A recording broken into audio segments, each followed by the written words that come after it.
¿Cómo están? Bienvenidas, bienvenidos a nuestro programa Con Ojo Clínico, un espacio que está destinado, y así lo hemos hecho durante todos nuestros capítulos, a hablar sobre temas de salud, a abordar las distintas aristas que tiene esta pandemia, la pandemia del coronavirus. Hoy día, como ya es habitual, vamos a estar hablando y entrevistando a dos invitados, una académica de la Universidad de Santiago y también a un académico de la Universidad de Chile, para conocer interesantes iniciativas y también algo bien básico, el uso de mascarillas. Vamos a estar profundizando sobre este tema. Recuerde que tiene varios canales para comunicarse con nosotros que están apareciendo aquí en nuestra pantalla. Está nuestro Twitter que es @uchiletv, @uchiletv. Ahí usted puede seguir la programación, informarse también de toda nuestra programación, y también está nuestro correo para que usted se comunique con nosotros y pueda también proponernos temas, mandarnos algún mensaje, quisiera algún tema de interés para que abordemos en el capítulo siguiente. Bueno, escríbanos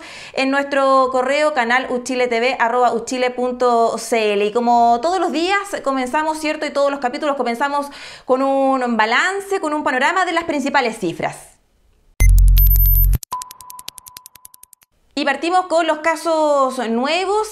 Claramente hay una reducción importante en torno a las cifras de esta pandemia en nuestro país. Hemos visto una importante disminución. Tenemos en promedio 1.539 casos nuevos diariamente, que obviamente se diferencian bastante de lo que teníamos hace un mes o incluso un poco más cuando comenzaba esta temporada de nuestro programa Con Ojo Clínico, donde teníamos cerca de 8.000 o 9.000 casos diarios. Este martes 20 de julio, además, hubo 902 casos nuevos, la cifra más baja en los últimos 8 meses. Otra de las cifras, casos activos. Ahí también tenemos importantes disminuciones en torno a esta pandemia, 2,91% es la positividad también en torno a el coronavirus. Los casos activos, cerca de 11.000 en total, siendo la comuna de Puente Alto, en el caso de la región metropolitana, la que congrega el mayor número de casos activos. Lo hemos visto y lo hemos comentado en nuestras ediciones anteriores. También la comuna de Copiapó y de Arica. Estas tres son las que confluyen, ¿cierto? Y las que tienen la mayor cantidad de casos activos. En otras cifras también la ocupación de camas UCI, ahí también hay una importante reducción. Cuando comenzaba este programa hablábamos de cerca de un 98, 97%.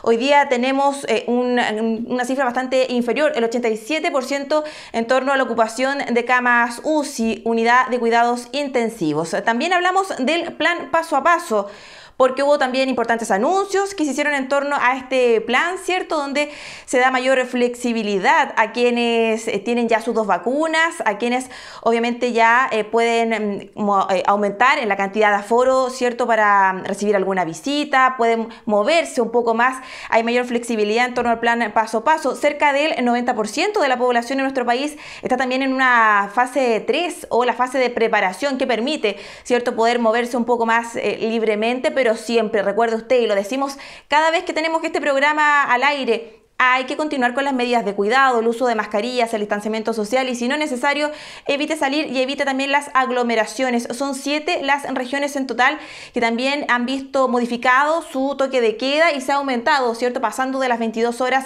a las 12 de la noche, a la medianoche, y son en total 206 las comunas en el país que se encuentran en la fase 3, en la fase de preparación, y en total 14 las que están en cuarentena. En cuanto al toque de queda, lo decíamos, Valparaíso, también la región de los lagos y el Biobío se suman a las regiones del Maule, Ñuble, Aysén y también de O'Higgins, que son entonces las 7 regiones que ya ven cambiado, ¿cierto?, su toque de queda, y se extiende hasta la medianoche. En cuanto a las variantes, otro de los temas que siempre tocamos en nuestro inicio del programa, ya son 32 los casos en total en nuestro país. Se registraron últimamente 14 nuevos casos, ¿cierto? Y esto también preocupa porque esta variante, la variante Delta, esta variante que tiene un origen, ¿cierto?, fuera de nuestro país, pero que llega a Chile hace ya un par de semanas, tiene una propagación más alta, más rápido el contagio. Entonces eso hace también que haya una alerta en torno a lo que puede suceder con esta variante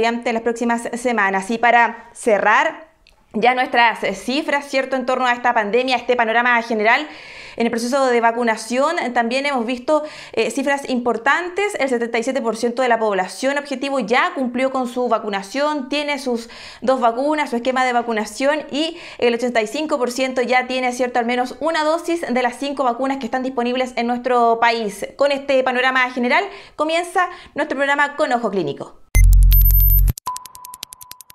Sin duda estamos entrando a una nueva etapa en esta pandemia. La modificación al plan paso a paso ha hecho que ya las cuarentenas queden atrás, por lo menos en esta parte, ¿cierto?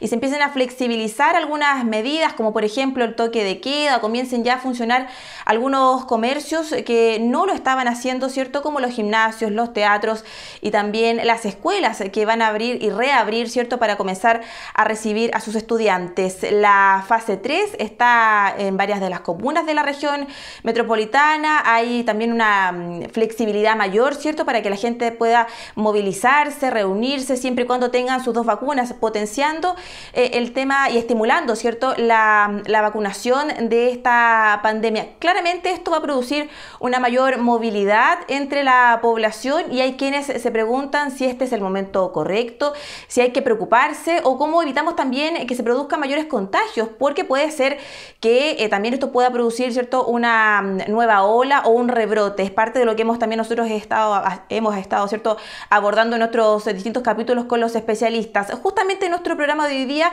vamos a abordar 2 aspectos respecto a este tema, ¿cierto?, y la situación que nos encontramos hoy día. Algo muy fundamental que ya parece, ¿cierto?, ser algo cotidiano, el uso de la mascarilla, pero ¿sabemos realmente cuál es la mascarilla indicada, cómo usarla, cuánto tiempo? ¿Hay diferencias entre una mascarilla de género y una quirúrgica? Eso lo vamos a estar abordando con una especialista de la Universidad de Santiago. Y otro aspecto que también es muy importante es la trazabilidad. Y para eso vamos a estar abordando también este tema con un especialista y un proyecto bien interesante que surge desde la Universidad de Chile, que tiene que ver con esta estrategia de trazabilidad y esta mezcla entre la tecnología y también la inteligencia artificial. 2 temas muy importantes, una medida, ¿cierto?, precautoria como es el uso de la mascarilla y también la trazabilidad, aspectos que vamos a estar abordando en nuestro programa aquí con Ojo Clínico. Y en esta primera parte de nuestro programa tenemos una invitada. Ella es Karina Bravo, es bioquímica e investigadora del Laboratorio de Investigación y Control de Calidad en Cueros y Textiles de la Universidad de Santiago. Karina, ¿cómo está? Muchísimas gracias por acompañarnos. Hola, muy buenas tardes, Maritza. Gracias por la invitación. Yo además también soy doctora en neurociencia y especialista en sistema respiratorio. Perfecto, ahí está completamente entonces la identificación de Karina. Partir preguntándole, Karina, primero por esta investigación. Trabajan en el laboratorio, hay algo bien interesante que se hizo en torno a las mascarillas. Si pudiera primero darnos un contexto general en torno a esta investigación y por qué surge, ¿cierto?, este interés por investigar en torno a la eficiencia, a la eficacia de las mascarillas, algo que estamos ocupando hoy día hace más de 1 año y medio, todos los días a cada rato. Sí, mira, nosotros partimos con un proyecto conjunto a Corfo, Ministerio de Ciencia, que fue los retos de innovación en EPP de elaboración nacional. Y en ese caso el ICP hizo un llamado público a varios laboratorios que ya tenían historia en textiles. LICTEX tiene una historia de 30 años en textiles, para saber si podían implementar las normativas europeas, que eran los lineamientos que definió el área de salud ocupacional del ICP para la certificación de mascarilla. Y certificar significa medir parámetros en torno al ajuste, la filtración y lo que se denomina la respirabilidad, que es cuánto aire traspasa una mascarilla, perdón, presión de aire. Por lo tanto, nos da una idea de un confort de la mascarilla. Y eso se testea a nivel internacional y el ICP lo que hizo fue tomar los lineamientos de la Unión Europea que incluye las mascarillas de telas comunes para responder ya desde abril 2020 a la situación de pandemia a nivel nacional. Perfecto. Y ahí ustedes midieron estas mascarillas, entiendo que más de 28 tipos, si me pudiera corregir también ahí si es que me equivoco en la cifra, y el trabajo mismo, en lo práctico, es tomar esta mascarilla, ponerla a prueba, observar en el laboratorio. La respirabilidad, que como te comentaba recién, que es cuánto aire traspase, presión de aire, una mascarilla, es justamente una prueba en donde se mide un circuito, cuánto es una columna de agua que traspasa una mascarilla. en torno a la presión. Entonces se mueven unas columnas de agua y con eso tenemos un parámetro. El parámetro, según las normativas que nos entregó el ISP, es que una mascarilla va a ser confortable entre 50 pascales por centímetro cuadrado con una mascarilla quirúrgica, hasta 140, que es la que tiene una N95. De hecho, todos hemos vivido esa situación de que se siente un poquito más cansador inhalar en una N95 versus una mascarilla quirúrgica, que tiene que ver justamente por el componente de telas que lo constituye. El otro parámetro, que es la eficiencia de filtración, se hace lo que se denomina porcentaje de eficiencia de filtración bacteriana. Y lo que se hace es generar aerosoles justamente a 1 metro de distancia, con 3 micrómetros de diámetro, y se impacta sobre una mascarilla sobre la zona externa, ¿ya? Y en la zona interna de la mascarilla se ocupa lo que se llama una cascada de 6 impactos. Esta cascada de 6 impactos lo que simula los orificios desde la nariz hasta los alveolos. Por lo tanto, tenemos en todo ese tracto de la vía respiratoria cuántos son los aerosoles que traspasan la mascarilla, y con eso, según una situación control, calculamos la eficiencia de filtración bacteriana.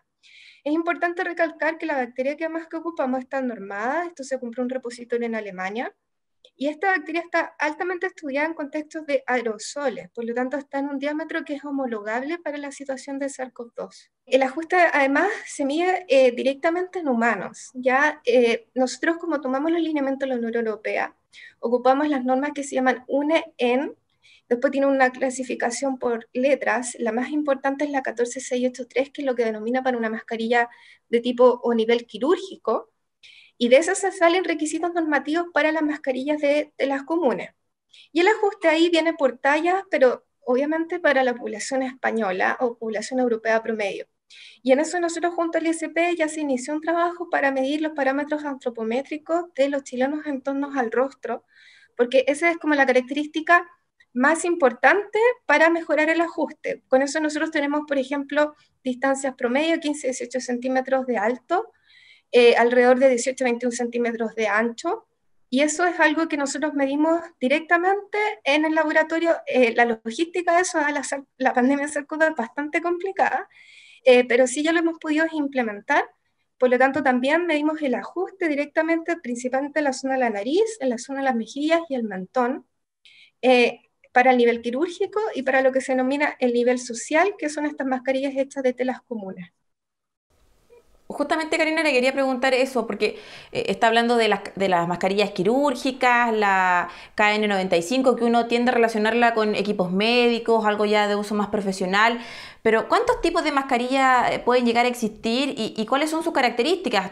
No da lo mismo una mascarilla de género sintético a una quizás que tenga más algodón y también el tema del ajuste, que es algo que muchas veces se deja de lado o no se le presta tanta atención, y es bien importante que esté muy cómoda, ¿cierto?, con la fisonomía o el tamaño de nuestra cara.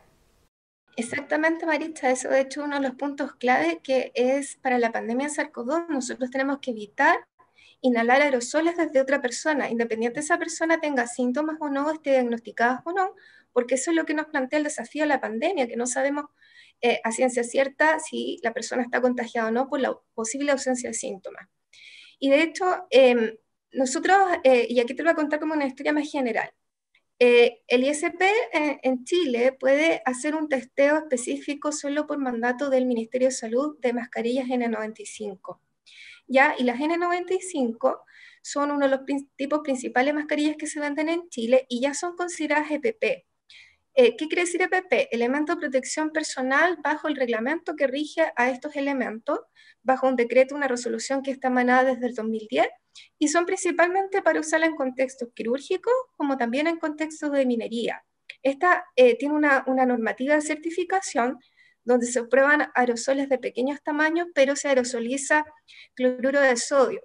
Sin embargo, en nuestra conversación con el ISP, con los organismos de la Unión Europea, tanto también de Estados Unidos, que nosotros hemos estado en contacto, una de las maneras de probar la eficiencia para el contexto SARS-CoV-2, que es el desafío que tenemos de ahora proteger a toda la ciudadanía, no solo en estos contextos laborales, es que se ha tomado que la eficiencia de filtración bacteriana es un sistema complementario que nos permite simular lo que realmente pasa en contexto SARS-CoV-2.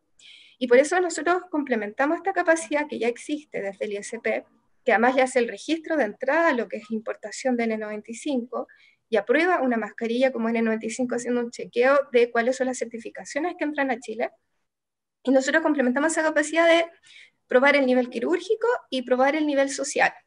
Ya el nivel quirúrgico está también para ambientes quirúrgicos, pero también puede ser ocupada para la ciudadanía. Y el nivel social también, ambos principalmente son contextos de poca aglomeración o no, sin aglomeraciones, o contextos de espacios abiertos. Y es ahí donde está el desafío y por qué es tan importante lo que tú decías, Maritza, en torno al ajuste. Por ejemplo, un transporte público, ¿es un ambiente cerrado, es un ambiente abierto? Como eso está en permanente estudio, es muy importante la responsabilidad personal del ajuste propio al rostro. ¿Ya? En esa capacidad nosotros entonces complementamos lo que ya tiene una cierta capacidad el Instituto de Salud Pública, y con esto podemos principalmente testear todo lo que es nivel quirúrgico, nivel social. Y aquí hay otro punto que confunde mucho a la ciudadanía, Maritza, que tiene que ver con lo que me estabas preguntando. Una mascarilla de telas comunes,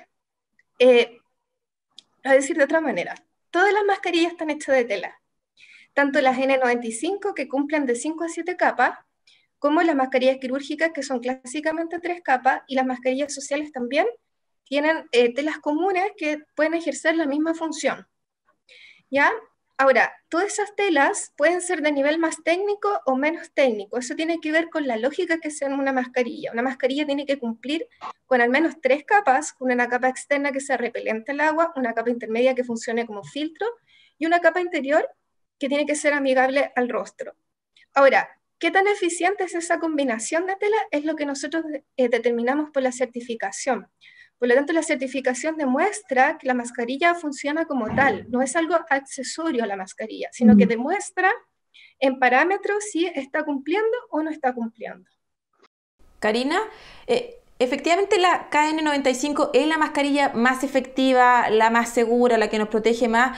Mucha gente las compra justamente por eso, y también son las que tienen un valor mayor si comparamos con quizás las quirúrgicas, estas como celestitas que uno ve en la calle, o quizás también una de género. ¿Efectivamente la KN95 es la más segura? Mira, eso en Chile es bastante controversial porque nosotros en el laboratorio hemos medido las N95 con esto que se llama la eficiencia de filtración bacteriana, y tenemos valores que van desde el 40% hasta el 99%. Y eso demuestra de que mucho de lo que hay en circulación nacional, lamentablemente tipo N95 o KN95, probablemente es falso, ¿ya? Porque no cumple con lo que te comento, un parámetro mínimo, que es tener, por ejemplo, 3 capas de tela. Entonces, va a ser eficiente si hablamos en mascarilla certificada. El nivel de eficiencia es quirúrgica, obligatoriamente tiene de 95 a 99. Una mascarilla de tipo N95 tiene una eficiencia de filtración de un 92%, y una mascarilla hecha de telas comunes con una certificación social tiene un nivel de 90%. Y por eso que se hace tan importante el ajuste. Y yo en eso quisiera remarcar que como nosotros medimos el ajuste en chileno, nosotros de las 56 certificaciones que llevamos hasta el momento, 28 son pequeños emprendedores que han hecho mascarillas con telas comunes que pueden alcanzar inclusive el nivel quirúrgico. ¿Ya? Porque el tema del ajuste es súper importante para no inhalar aerosoles desde otra persona. Ahora, en torno, eso es a mascarilla N95 que tú me preguntabas. En torno a mascarillas quirúrgicas, nosotros lo que hemos medido por resultados previos es que van por comercio informal desde un 17 a un 99%. Y por comercio formal van desde un 20 a un 99%. Por lo tanto, también por comercio informal o informal hemos encontrado mucho material que es falso.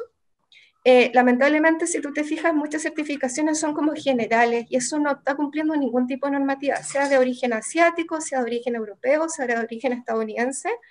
Probablemente ese material es altamente falso. Lamentablemente, por comercio formal e informal podemos encontrar tan buenas mascarillas como malas mascarillas. Karina, nuestros televidentes deben estar haciéndose esta misma pregunta. ¿Cómo sé yo que una mascarilla es la correcta? ¿En qué tengo que fijarme? Ya lo esbozabas tú, bueno, que tenga 3 capas, pero ¿cómo sé yo que tenga 3 capas? ¿Pido que esté certificada? ¿La tengo que comprar en algún lugar establecido? ¿De qué manera yo como usuario, como consumidor, puedo cerciorarme de que la mascarilla que voy a comprar es la correcta? independiente de dónde venga la normativa de certificación que te nombra estos tres grandes grupos que son Estados Unidos, la Unión Europea o Asia, o con también lo que es de elaboración nacional, que es certificado principalmente por LICTEX de la Universidad de Santiago, siempre toda la mascarilla que está certificada tiene que ser certificada y trazable. Entonces yo tengo que revisar un código de certificación o verificación del producto, que es esto clave de letras y números. En el caso de que quisiéramos cumplir con lo que está indicando el ISP con el área de salud ocupacional, tiene que cumplir con la UNE 14683 para nivel quirúrgico, con la UNE 065 si es una mascarilla reutilizable, o con la UNE 064 si es una mascarilla que es desechable hecha de telas comunes. A continuación, Karina, que yo me tengo que fijar que la certificación esté indicando un número de lotes y el lote que yo estoy comprando esté en ese lote certificado. Y eso es lo que más falla en lo que hay de alta circulación a nivel nacional. Ya, y esto yo lo veo en la cajita, tiene que estar identificado en la envoltura de mi mascarilla, mirar todo esto, idealmente me imagino comprarla en algún lugar establecido, porque uno ha visto mucho que en el comercio ambulante se venden a muy bajo precio mascarillas de estas que parecieran ser quirúrgicas, pero uno no tiene cómo comprobar también si efectivamente tienen la certificación. Sí, mira, lamentablemente en este momento, como te comentaba, por comercio formal o informal tenemos tan buenas o tan malas mascarillas. Si está cumpliendo con algún tipo de estas normativas de esta zona, debería estar en una etiqueta adjunta o en la caja del envase. ¿Ya? En eso hay consenso internacional, entonces eso lo queríamos irnos a fijar. Y por otro lado, también es un buen ejercicio, y lo hemos explicado harto por prensa, si existe la posibilidad, yo ya me compré una caja, no estoy seguro si está certificada, cortarla y ver que al menos cualquiera de estos tres tipos de mascarilla tenga tres capas, y estas capas tienen que ser claros y gruesos. Y yo como referencia ocupo, por ejemplo, el pétalo este desmaquillante, si cumple más o menos con ese grueso, a excepción de las quirúrgicas que son un poquito más delgadas, eso nos puede dar una idea de que son capas que efectivamente van a cumplir una eficiencia de filtración. Nosotros hemos medido de 70 hacia arriba. Si yo también tengo la duda de la certificación de mascarilla, es una muy buena idea ocupar doble mascarilla en ese contexto, siempre haciendo mucho énfasis en el ajuste. Ya, vamos a seguir respondiendo otras consultas que nos llegan, por ejemplo el tema del doble mascarilla, dos mascarillas quirúrgicas, mezclarla con una de género. Bueno, eso a la vuelta de la consulta que tenemos ahora, Karina, desde el público. Nos llega una pregunta que quiero que revisemos juntas, mira. Hola, soy Natalia Rodríguez, soy profesora de enseñanza media en la comuna de Pudahuel, y mi pregunta para ustedes es saber cuán seguido me tengo que cambiar la mascarilla, considerando que los profesores hablamos todo el día, durante toda la clase, y a los 15 minutos ya se empieza a humedecer. Y también si hay alguna forma de saber si la mascarilla que estoy utilizando es la correcta, es la adecuada, si hay alguna manera en que yo lo puedo saber, para mantenerme protegida y también proteger a los demás. Ahí está esta consulta que nos hace esta profesora desde Pudahuel. Karina, ¿qué podemos responder en torno a estas consultas que nos hace? Sí, mira, nosotros por certificación de nivel quirúrgico social, lo que hacemos es ambientar las mascarillas a un 65% de humedad por 4 horas. Por lo tanto, nosotros estamos simulando la humedad que se genera al inhalar y al exhalar por 4 horas. Y en esa condición es cuando se miden los parámetros que te he comentado de eficiencia de filtración bacteriana, respirabilidad y ajuste. Entonces, lo que nosotros certificamos y que es lo que se toma de lineamiento internacional es el periodo de uso máximo por 4 horas. Por lo tanto, para una jornada laboral, nosotros tenemos que estar pensando en 2 mascarillas más el proceso de transporte. Y los niños pensando que van a volver a clases presenciales en muchos establecimientos, dado los cambios en el plan paso a paso, ¿desde qué edad tienen que usar mascarilla? ¿Hay alguna mascarilla distinta para ellos? ¿En qué fijarnos también pensando en los papás, en las mamás, en las familias que están viendo nuestro programa? Sí, mira, justamente la UNE, que es el Sistema de Organización de la Unión Europea, frente a la escasez, que es bastante similar a lo que pasó en Chile cuando se declaró la pandemia, hizo lo que se llama requisitos y especificaciones normativos. Y en ese puso las tallas en específico que van desde los 3 años hasta los 12 años y después lo considera adulto. Entonces, con eso nosotros cuando testeamos mascarillas para niños, niñas y adolescentes, seguimos ese criterio de tallas. Ese criterio, lamentablemente, por el contexto SARS-CoV-2, ha estado un poquito más retrasado en medir los parámetros en chilenos y en chilenas. Pero de lo que nosotros hemos testeado hasta el momento son bastante equivalentes, por lo menos en esa tabla de números, a lo que se consideró desde la Unión Europea. y tienen que cumplir entonces con requisitos de diseño, de confección y estos parámetros que yo te comento que son de confort, respirabilidad y ajuste. Y eso se puede chequear lamentablemente, y aquí Maritza ser súper clara en que son el menos tipo de mascarillas que hemos certificado son para niños, niñas y adolescentes, y hacer un llamado bastante transversal a proveedores de mascarillas que se preocupen justamente de lo que tú comentas, de la vuelta a clases presencial, porque nosotros tenemos la capacidad para testearlas, para probar el ajuste. Sin embargo, es el menor material que nosotros hemos encontrado. De hecho, por comercio informal, por ejemplo, estas mascarillas quirúrgicas que vienen con impresiones para niños, son las que nosotros hemos encontrado que filtran un 17%, siendo las que menos filtran por comercio informal. Y esa situación es bastante preocupante. Ahora, obviamente que eso es la parte como teórica. Si uno va a la parte más práctica, lo que podríamos decirle es, ojalá ocupen doble mascarilla y preocúpense del ajuste en torno a la nariz, a la mejilla y al mentón. Perfecto. Karina, nos quedan poquitos minutos para cerrar esta entrevista, pero no quiero dejar de preguntarte por lo que hablábamos antes de la pregunta de esta televidente, el tema del uso de doble mascarilla. ¿Es recomendable alguna mascarilla en particular? ¿Puedo ponerme una quirúrgica y encima una de género? ¿Cuál es la recomendación que también puedes entregarnos tú? Sí, mira, el SP antes de la pandemia ya tenía estudios en torno a los parámetros antropométricos del rostro. ¿Y por qué es tan importante? Porque todos los sistemas normativos internacionales tienen estudios en torno a cuántas son las medidas específicas de nuestro rostro en torno a la edad, al género y a las etnias. Nosotros hemos iniciado ese proceso junto al SP Chile, porque eso es lo más crítico para hacer ajuste o sello al rostro. De esa manera, la recomendación que nosotros hemos obtenido en base a evidencia es que se ocupe, por ejemplo, una N95 por fuera y una mascarilla quirúrgica por dentro.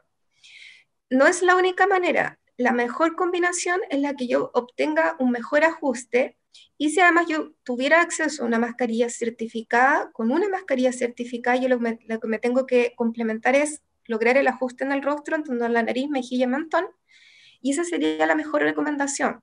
Con las mascarillas que yo tengo disponibles me puedo proteger, pero tengo que cumplir con esos dos parámetros, por lo menos respirabilidad y eficiencia de filtración que se miden por laboratorio, y personalmente el ajuste.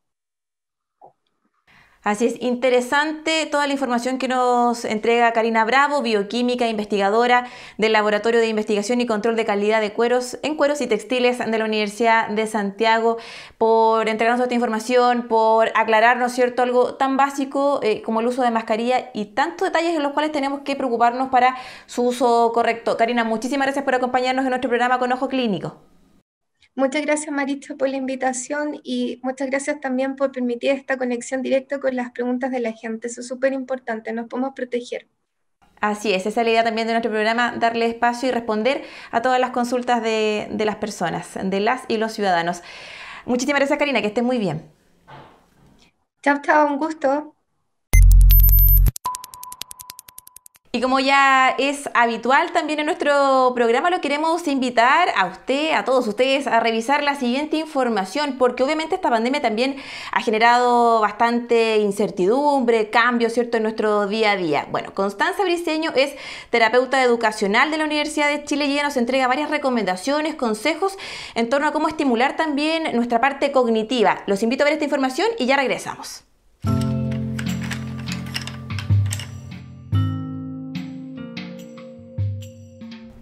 Hola, mi nombre es Constanza Briceño Ribot y soy terapeuta ocupacional de la Universidad de Chile. En esta oportunidad me voy a referir a la importancia de estimular nuestras funciones cognitivas en el contexto de la emergencia sanitaria. La cuarentena, el aislamiento físico y la incertidumbre pueden afectar nuestro estado de ánimo y también pueden afectar nuestra capacidad de poner atención, de concentrarnos, de planificar. Por eso les vamos a entregar algunas recomendaciones para preservar y estimular nuestras funciones cognitivas. Si siente que ver televisión le produce más ansiedad, la recomendación es a dosificar el tiempo que le dedica a este. Intente ver noticias en solo un momento del día y si puede hacerlo acompañado mejor, para así comentar cómo se siente o hablar sobre qué es lo que le preocupa. Una segunda recomendación es hacer de nuestro ambiente un espacio más estimulante desde el punto de vista cognitivo. A muchas personas les ayuda el ordenar e ir encontrando objetos o recuerdos que le producen agrado. ¿Cómo es posible que esto pueda estimular nuestras funciones cognitivas? Lo vamos a ver con un ejemplo.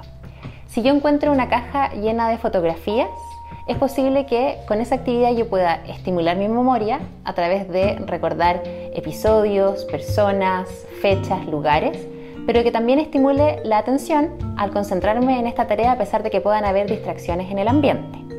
Otra forma de optimizar el espacio es colocando objetos o elementos que sean de interés para mí.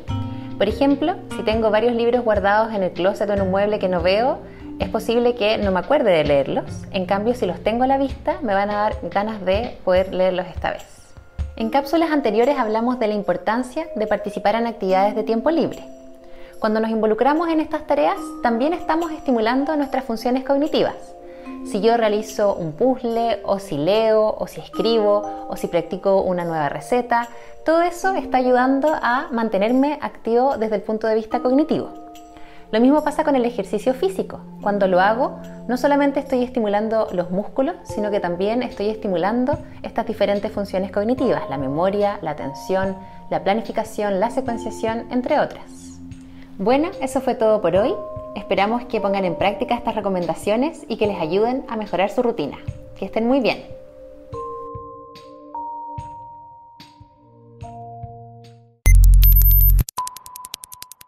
Y estamos ya en nuestra segunda parte del programa. Usted lo está viendo ahí. Tenemos a nuestro invitado. Él es Richard Weber. Él es doctor en investigación de operaciones y director del Departamento de Ingeniería Industrial de la Universidad de Chile. Profesor, muchísimas gracias por acompañarnos. Hola Maritza, buenas tardes y un gusto estar acá. Profesor, usted está liderando un proyecto llamado Sistema Integrado de Información para el Seguimiento Domiciliario de Pacientes COVID, esto específicamente en servicios de salud. ¿En qué consiste y cómo nace esta iniciativa? Pucha, si escucho el título muy largo, lo voy a encontrar en pocas palabras. Eso. Nos dimos cuenta el año pasado, con mucha gente, ¿no es cierto?, del problema que puso la pandemia. Y la idea era aportar con lo que nos caracteriza en el Departamento de Ingeniería Industrial y también en el Instituto Sistema Complejos de Ingeniería, al cual también pertenezco.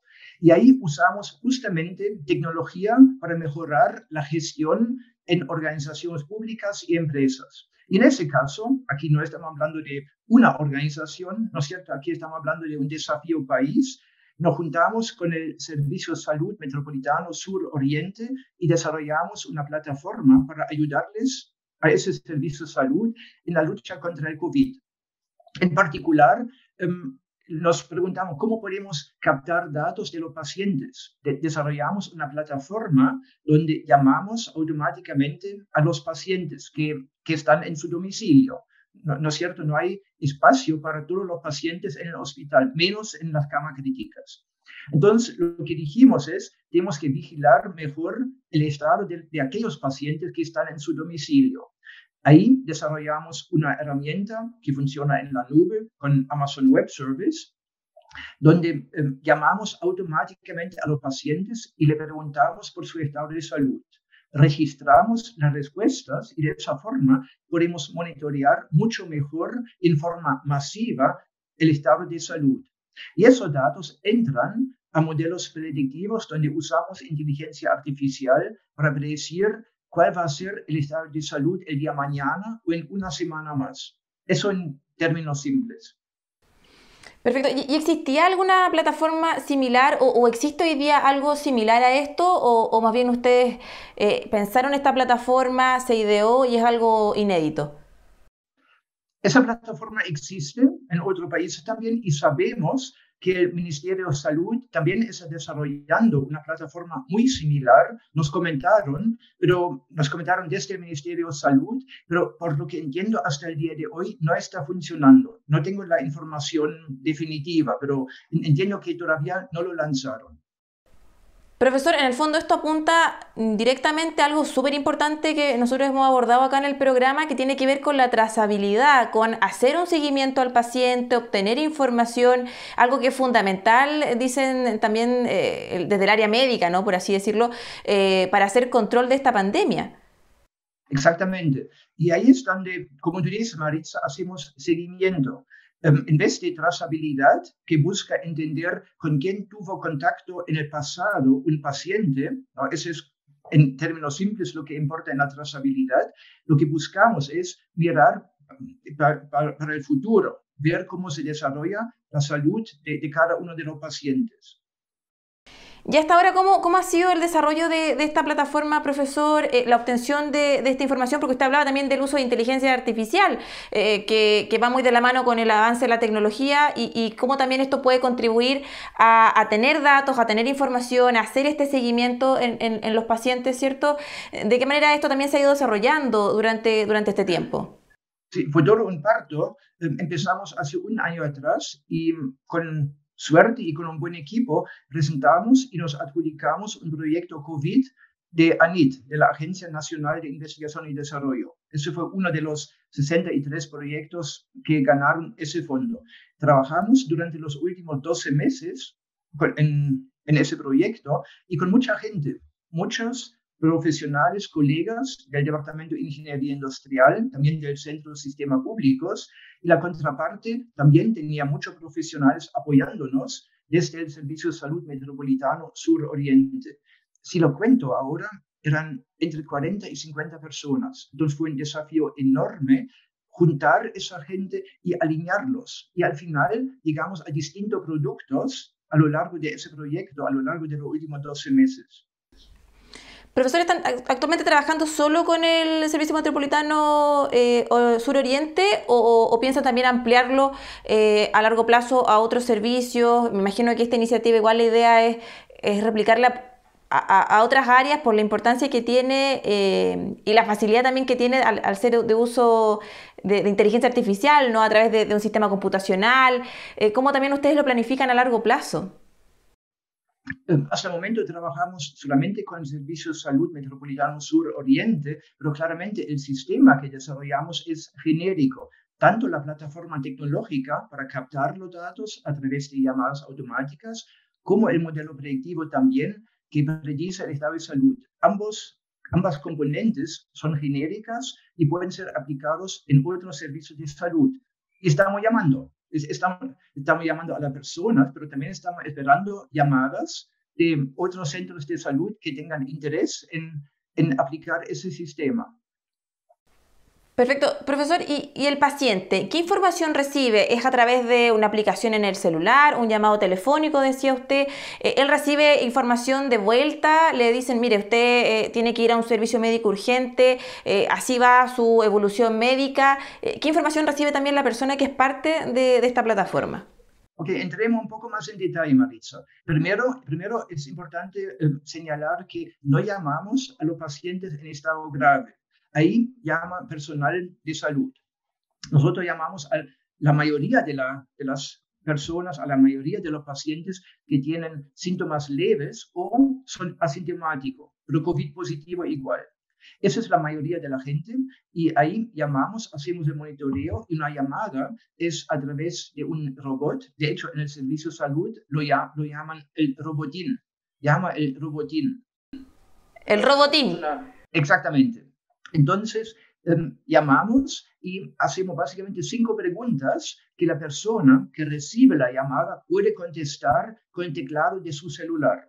Entonces, una pregunta es, por ejemplo, ¿ha tenido tos en los últimos días? ¿Sí o no? Sí, apriete 1, no, apriete 2. Entonces, la interacción es a través del teclado del celular. Y de esa forma recibimos respuestas a un total de 5 preguntas que nos permiten hacer un seguimiento. Esas respuestas van automáticamente a la plataforma COVID-19 que tiene el Servicio de Salud y esa plataforma COVID-19 por su lado también está comunicado con EpiVigila. Entonces, la información de EpiVigila la podemos leer a través de la plataforma COVID y podemos también escribir a la plataforma COVID. El sistema nuestro está completamente integrado. Profesor, ¿y esto ha funcionado? ¿Cómo ha sido la recepción también de las personas, de los pacientes? ¿Han entrado en esta dinámica de responder, de entregar su información? Una pregunta que nos hicimos al principio, ¿cuál va a ser la aceptación de parte de los pacientes? Y debo decir ahora mucho mejor de lo que pensamos. Claramente, hay gente que no le gusta. Lo escuchamos porque hacemos una encuesta, llamamos una persona nuestra, de nuestro equipo llama como una muestra de los pacientes y pregunta cuál es su experiencia con la llamada de robotín. Y algunos dicen, ¿saben qué? No me gusta porque prefiero que me llame un médico. Pero la gran mayoría está muy contenta y sobre eso voy a hablar un poco más adelante. Para los que no están contentos con la llamada automática, debo decir, la alternativa a recibir una llamada de un robotín no es recibir una llamada de un médico. La alternativa a recibir una llamada de robotín es no recibir ninguna llamada. ¿Ya? Entonces, yo creo que es importante entender eso. Yo entiendo la reacción de la gente, pero lo bueno es, podemos hacer seguimiento, mejor que no hacerlo.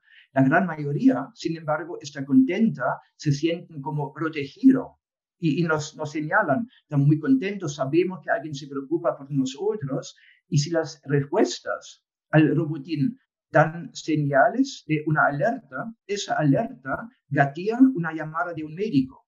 Entonces, el mismo robotín dice, dado que tú me entregaste señales de COVID, por ejemplo, tos, por ejemplo, fiebre, te va a llamar un médico. Y eso va a pasar. Después llama un médico para hacer seguimiento personalizado. O sea, y claro, hay una importancia también de entregar esta información que es bien utilizada. Profesor, usted hablaba de este cierto sistema computacional, robotín, que hace esta llamada y uno presiona en el teclado, y de estas personas, ¿cierto?, que llaman después como para monitorear y hacer este seguimiento o estas encuestas. ¿Hay más personal, más humanos, por así decirlo, que entran en juego también en toda esta dinámica de este sistema que ustedes crearon? Sí, tenemos referentes en los distintos centros de salud. En cada centro de salud tenemos un referente que tiene, bueno, primero recibe una capacitación de parte nuestra sobre cómo manejar el sistema y después tiene que hacer una gestión mínima con el sistema. Por ejemplo, tiene que estar encima de las llamadas, porque también hay llamadas que no llegan, donde la persona no contesta en varios días. Entonces ahí alguien tiene que monitorear un poco los resultados de las llamadas. Perfecto, vamos a profundizar un poquito más también en los resultados de aquellas llamadas que son exitosas, donde la persona, el paciente, ¿cierto?, entrega información, pero antes queremos invitarlo, profesora, a que revisemos la siguiente consulta que nos llega desde el sur de nuestro país. Hola, mi nombre es Celeste Muñoz, vivo en Pucón. ¿Cómo el avance tecnológico podría aportar a la ciencia, a la medicina, para poder controlar de mejor manera el virus y, por qué no decirlo, poder encontrar una cura efectiva para esta pandemia? Ahí estaba esta consulta, ¿cierto? ¿Cómo la tecnología puede estar al servicio de la medicina? Profesor, ¿qué le podemos responder a Celeste, que está en Pucón y nos hizo esta consulta? Hola Celeste, muchas gracias por la pregunta. Aquí tenemos una respuesta. Yo sé que muchos equipos están trabajando en eso, en Chile y en todo el mundo. La respuesta nuestra tiene dos elementos, lo mencioné al principio. Un elemento es tecnología de punta para hacer seguimiento a los pacientes y de esa forma los pacientes se sienten protegidos. Y lo otro que todavía no profundizamos mucho es las respuestas de las llamadas automáticas entran a un modelo predictivo que usa inteligencia artificial y predice el estado de salud de la persona. Entonces, ese es un elemento muy, muy interesante. En ese momento, los pacientes son categorizados. Un médico dice a qué categoría pertenece hoy el paciente. El modelo nuestro puede hacer una predicción y puede decir a qué categoría leve, mediano o grave pertenece el paciente en una semana más. Entonces, podemos hacer una predicción del estado de salud. Y ese es algo muy novedoso en esa área. ¿Cuántos llamados ya se han realizado en cuanto a cifras? Este sistema, ¿cómo ha ido avanzando? Ya va más de un año, ¿cierto?, desde que se ideó esto y comenzó a funcionar específicamente en el Servicio Metropolitano Sur-Oriente. Pero si pudiéramos también hacer como una estadística en cuanto a la información que han recibido, profesor, y las cifras. Con las primeras llamadas empezamos el año pasado, pero en modo de prueba. Estamos ahora en producción desde junio y estamos llamando a 2.000 pacientes en el sector sur-oriente de la capital y hemos hecho más de 8.000 llamadas, ¿no es cierto? Y también mandamos SMS, los mensajes SMS por celular para avisos. Y ahí mandamos como 80.000 SMS. Profesor, quería hacerle también una consulta porque muchas veces se critica o las mayores críticas que recibe el uso de la inteligencia artificial tiene que ver con la privacidad de los datos, con el uso de información. ¿De qué manera esto se conjuga en beneficio de la población en un área tan delicada como lo es el área de la salud? O sea, usted comentaba, ¿cierto?, que hay mucha gente que se muestra más reticente a entregar sus datos porque no sabe o no entiende o no comprende o no tiene información con respecto a el uso de estos datos. ¿De qué manera se conjuga esto? La salud, algo tan delicado, ¿cierto?, tan privado de las personas, con el uso de las tecnologías, como lo es la inteligencia artificial. Aquí de nuevo yo entiendo y comprendo los temores de la gente. A mí también me toca, yo también soy potencial paciente. Entonces, cada uno de nosotros que desarrollamos el sistema lo vemos por ambos lados. Por un lado, lo desarrollamos y empujamos la tecnología. Desarrollamos en el Departamento de Ingeniería Industrial de la Universidad de Chile muchos modelos usando inteligencia artificial. Eso por un lado. Por otro lado, cada uno de nosotros también es potencial afectado o afectada por esa tecnología. Entonces, está muy consciente de esos temores. Y aquí, de nuevo, la respuesta nuestra es, ¿cuál es la alternativa a usar inteligencia artificial?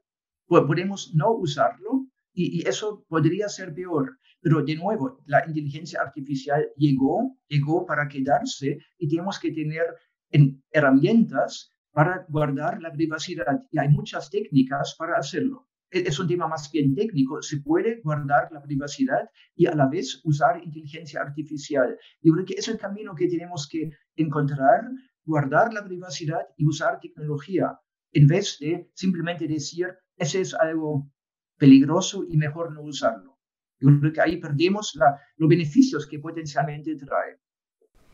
Hablamos del sistema en sí mismo, hemos explicado cómo funciona, también cómo es la conexión, ¿cierto?, con el paciente, con las personas. Quisiera también abordar desde el punto de vista del personal de salud, ¿cómo han visto ustedes la recepción en los doctores, en las enfermeras, en los kinesiólogos, en quienes son parte de esta comunidad, ¿cierto?, que está funcionando y está haciendo frente en primera línea a la pandemia? ¿Cómo ha sido la recepción también de ellos? ¿Cómo lo recibe finalmente el personal médico el uso de este tipo de tecnología?